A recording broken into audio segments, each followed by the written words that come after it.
Landlords in San Diego say that the city's new eviction laws will lead to neglect of properties, and it will cause landlords to have to pay 2 months' rent to tenants who are evicted through just cause eviction provisions.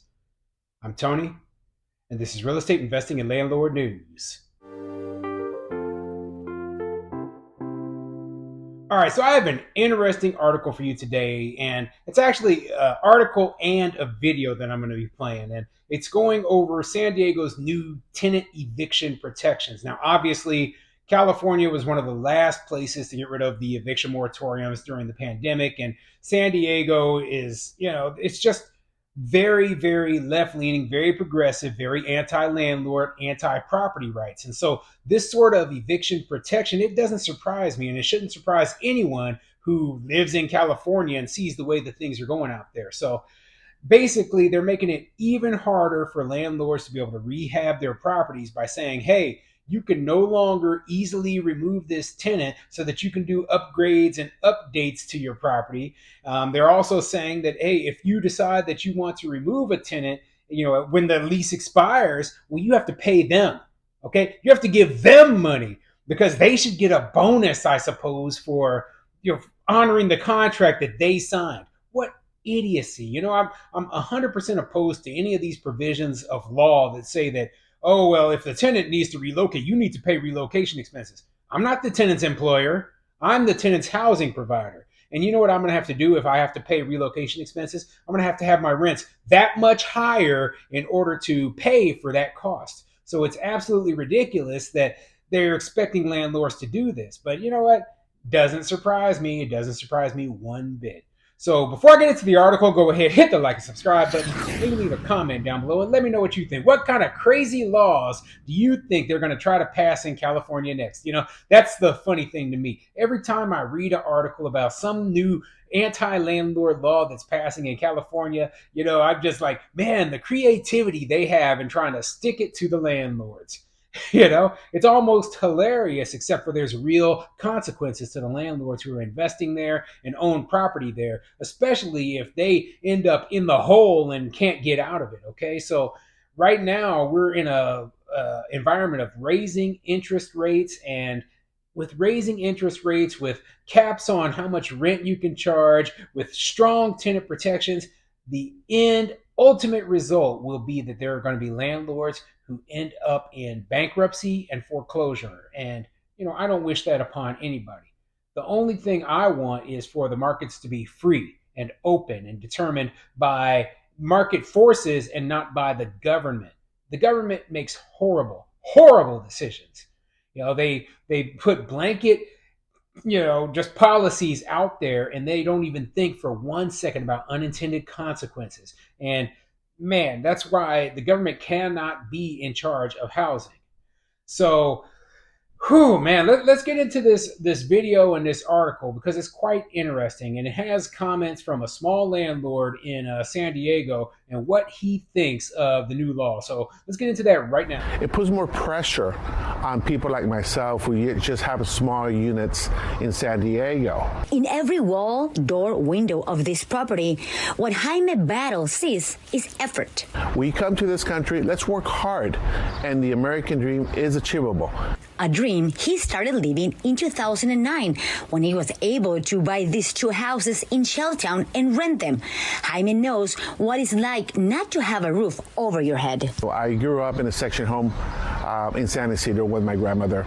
We lived off going to the trash cans for 2 years with my grandfather. Jaime says he understands the tenants. That passes 8-1. But as a small property owner, Tuesday's approval of the Tenants Protection Ordinance will make it a lot more difficult to keep his property in good conditions. If you want an extensive renovation to your unit, you have to go get a permit for that. That's a long process.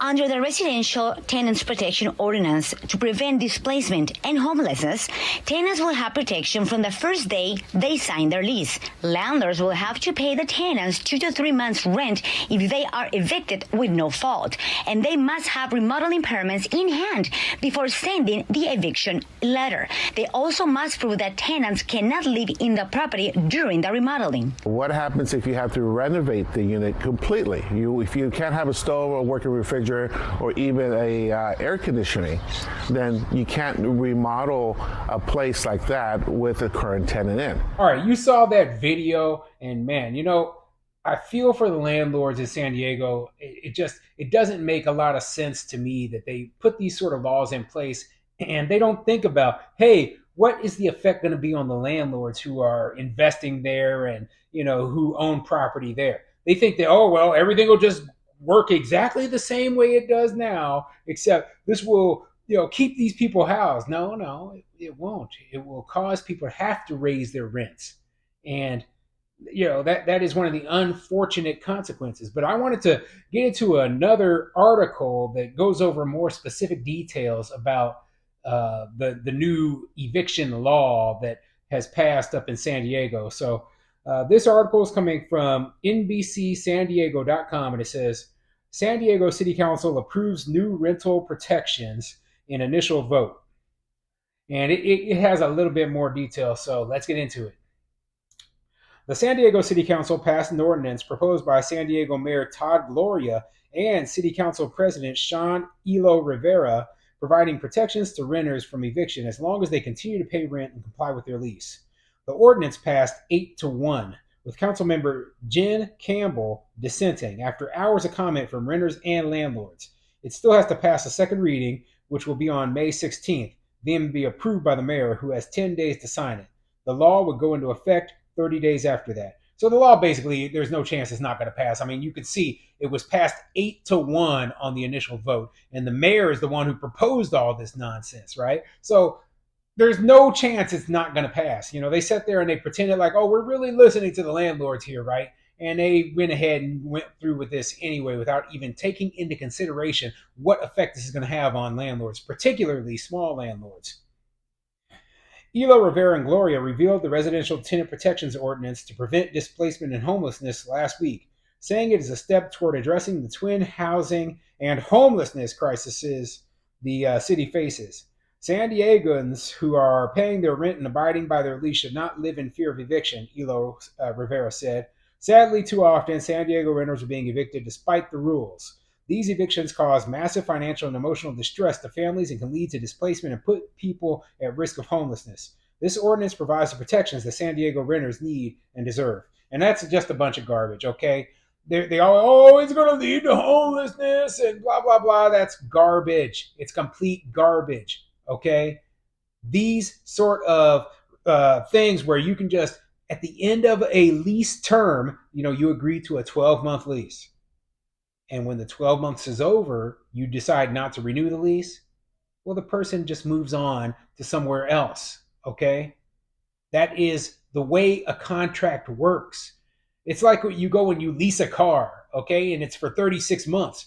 Well, I'm not going to have anything to drive after the 36 months. Well, maybe you should have thought about that before you agreed to a lease. And maybe if you wanted something to drive after the 36 months, you would have bought a car.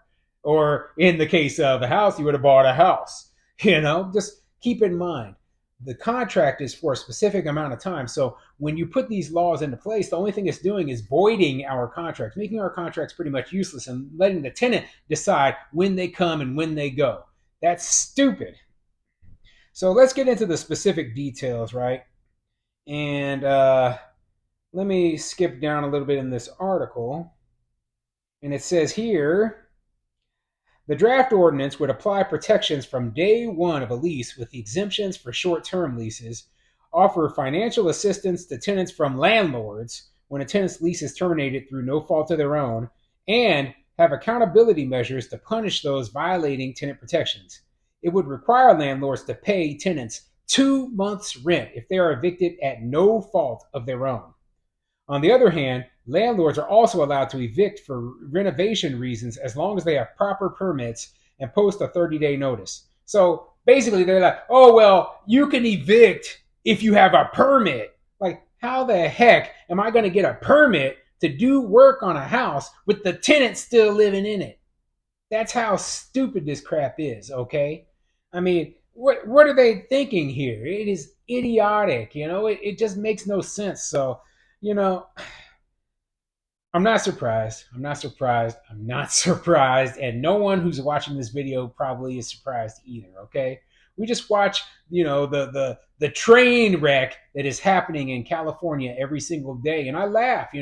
I laugh because, it is so moronic that you think to yourself, well, why would anyone pass this? Like, do they even think about anything other than, oh, well, we want to get votes? That's what all the politicians really think about. They even the ones who have good intentions, they don't think things all the way through.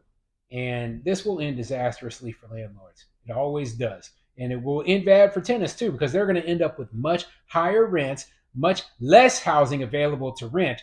And, it's just going to be even more expensive in a place like San Diego that's already too expensive.